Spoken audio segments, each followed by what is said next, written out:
Nous entendons tous beaucoup parler maintenant de ce qu'on appelle l'ubérisation. Alors l'ubérisation qui est un terme franco-français, contrairement à ce que l'on pourrait entendre en termes de sonorité, mais uberization n'existe pas. Ça n'existe pas tout simplement parce que ça a été effectivement dit par un publicitaire et il voulait qualifier à ce moment-là le fait que nous allions plus vers une société, vers une économie de services, plutôt qu'une économie dite ou bien de production ou en tout cas de possession. Qu'est-ce que ça veut dire ? Eh bien que tout simplement nous avons en permanence des évolutions sociologiques en même temps que des évolutions dites de business model. Les évolutions sociologiques sont lesquelles ?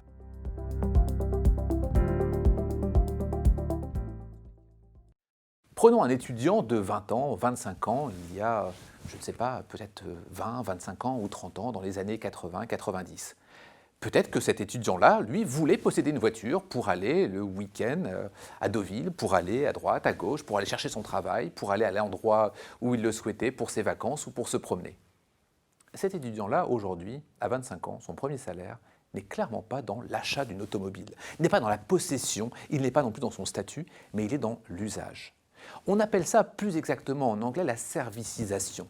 C'est-à-dire que nous avons des produits et ces produits-là deviennent au service du service.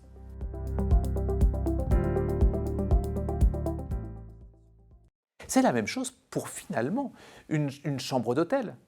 La chambre d'hôtel en tant que telle qui est possédée par un groupe immobilier, par un groupe hôtelier par exemple. Est-ce que finalement il a besoin de la posséder ou est-ce qu'il a besoin de la mettre à disposition ? Eh bien cette mise à disposition-là, c'est exactement ce qu'a pu faire évidemment Airbnb. Où l'objectif n'a pas été de dire « je veux posséder des murs, je veux posséder des chambres », mais je veux mettre à disposition des chambres. Enfin, on peut prendre également l'exemple très clair, encore une fois, de la mobilité, avec la voiture électrique, qui aujourd'hui est plus louée, la voiture électrique, est plus contractée en disant « je ne possède pas la voiture, mais je possède son usage ». Cette dimension-là, autour de la servicisation, c'est cela l'ubérisation. Et c'est également un autre point très important, qui est que n'importe qui peut être le producteur du service. Aujourd'hui, vous pouvez très bien vous-même être loueur de voiture. Vous pouvez mettre à disposition une chambre de votre appartement.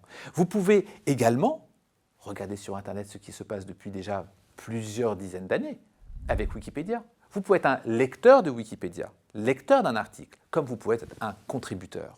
Vous pouvez le faire également sur les plateformes Internet dans lesquelles vous pouvez regarder, comme vous pouvez également télécharger ou charger vous-même votre vidéo. Autrement dit, la servicisation et l'économie des services, c'est l'arrêt de la possession et c'est au contraire l'usage. Le produit est au service du service.